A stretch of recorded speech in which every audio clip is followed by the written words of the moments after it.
The Minnesota Wild Podcast is presented exclusively by Acrosure.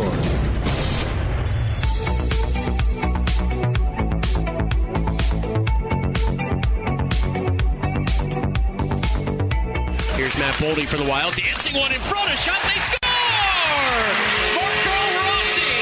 And late in the first, the Wild have a 1-0 lead. And Marco Rossi in his preseason debut on the scoreboard. Here's Matt Boldy right back at it, right circle, backdoor pass. Rossi scores!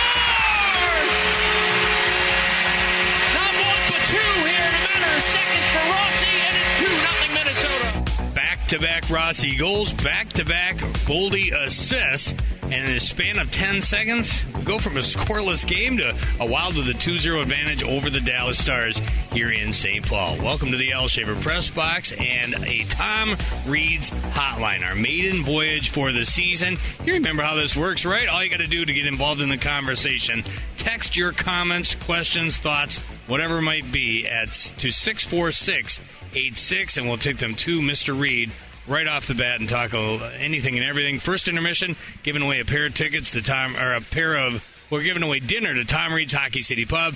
Second intermission, we'll give away a pair of tickets to Sunday's game against the Winnipeg Jets. I'll start there, Thomas. What'd you think? That first period, a little groggy until the very end. Yeah, usually, Kevin, you get in situations like this, especially when you got young players trying to make a name for themselves. They've got to really step up a little bit more so, especially in training camp situations. Minnesota gets a couple goals, which helps from the veterans. It's really usually is the way it's going to happen. But the young kids really have to step up. And I'm saying on both sides. Now, you look at the Dallas Stars. They didn't bring their A squad here. There's no question about it. But they performed pretty well. And sometimes it's not so much about you getting points and getting goals and assists, but how you play the game. And that's what the scouts are looking at here right now to find out. But Minnesota, I think those two goals will loosen them up a little bit where they can start to execute a little bit better. Let's jump right to our questions. Again, it's easy. Text us 64686. This one comes from the 612 area code. We saw Rossi involved in the play, Boldy involved in the play. Nothing for Kaprizov yet, but you know he's on the top of a lot of people's minds considering the contract situation. The 612 area code wants to know, Tom, with a lot of teams dealing with their stars not under long-term contracts, how do they keep focused? How do they not let it bother them, including Kirill Kaprizov's situation? Well, when you're on the ice, you're not thinking about your contract. You don't think about money when you're out there. You're thinking about winning. You're thinking about what can I do to help out. Remember, Rossi, has had his problems also with the COVID situation. He lost a whole year of eligibility because of the sickness, but he has come back here. But Kaprizov is a guy that only had played half the season last year, 41 games, and you have to look at that too and say, we hope he's not one of those players that is one of those guys who might be injury prone. I don't think he is. It's just the way he plays the game, but we need him to obviously be on the ice more so than in that press box watching with us. Yeah, and you said it great in the pregame. We don't know what the situation is. We only hear what gets released through sources. To me, it just feels like they'll figure this out. My gut tells me he's signed by October 9th, but before Game 1 of the regular season. What do you think? Well, we hope he is. I mean, whatever is best for the team, and that's what you look for, and that's what Billy and Mr. Leopold are trying to put their best effort forward because they want him here. There's no question.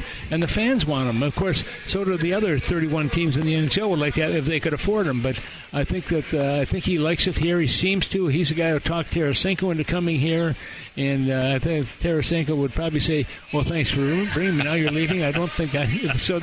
Those are little signs that you look at and you think, oh, this might be the way it's going to be. But hopefully, he can be one of those players, referring to Kaprizov, that can play and get healthy and stay here for most of the season and beyond that. Yeah, hopefully they get things figured out, and sooner rather than later. Kaprizov is here. Marc-Andre Fleury is gone. That's what Brent wants to talk about. How will the team dynamic in the goalie room change with the Flower moving on to retirement? Well, they won't be pulling as many jokes as we're pulling with the Flower, of course, and he's famous for that. But I talked to him the other day in the tree, and he was telling me that he's looking forward to this summer. And then I find out this winter afterwards that he's going to actually be playing in Pittsburgh I think it's on either Saturday or Sunday, one of those games. This weekend, like you said. He's going to be there, and he's going to perform in front of a place where he won 3 Stanley Cups, and good for him, and to be able to do that. But I can guarantee you that there'll be a sellout there for that game, and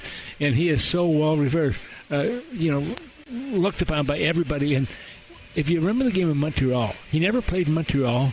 And the accolades thrown at him, the fans loved him in Montreal. He's from Quebec, obviously, the province of Quebec, but he loves the fans more so than they love him, I think, in many situations.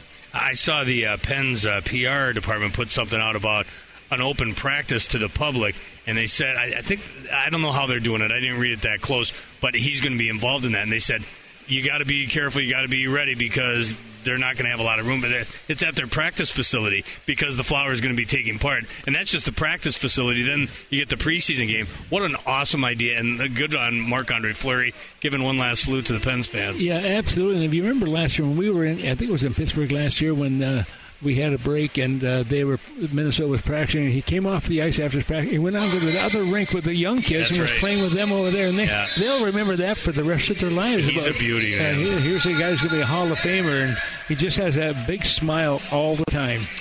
To this one from Jake in Maple Grove. Tom, this year you got an 82-game regular season and 6 games in preseason. Says next year they're going to 84 games and a shorter training camp / preseason.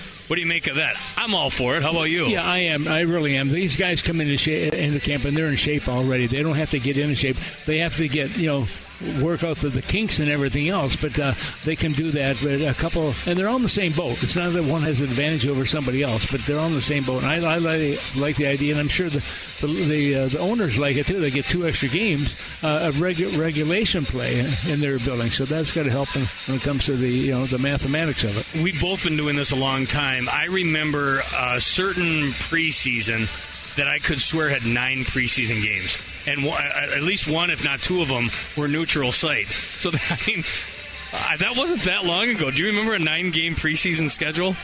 I don't remember what we had last year, Kevin.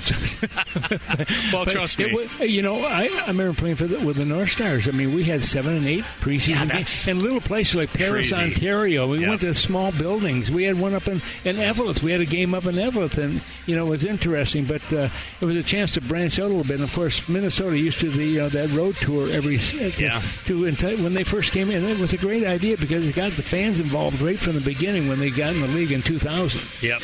No doubt. All right, we'll do this again in the second intermission. What do you say? I'm all for it. There he is, Tom Reid, with part 1 of Tom Reid's Hotline. Best question will go to Jake in Maple Grove. You've got dinner to Tom Reid's Hockey City Pub.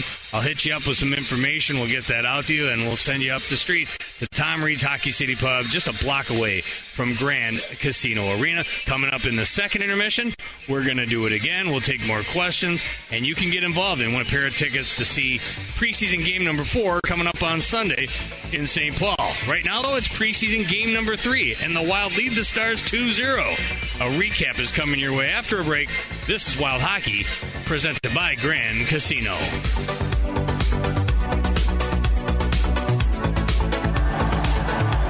For an extraordinary advantage in sports, you need a game plan. For an extraordinary advantage everywhere else, all you need is Acrisure. With a high-tech human approach to insurance, cybersecurity, and more, Acrisure helps you take care of what you care about.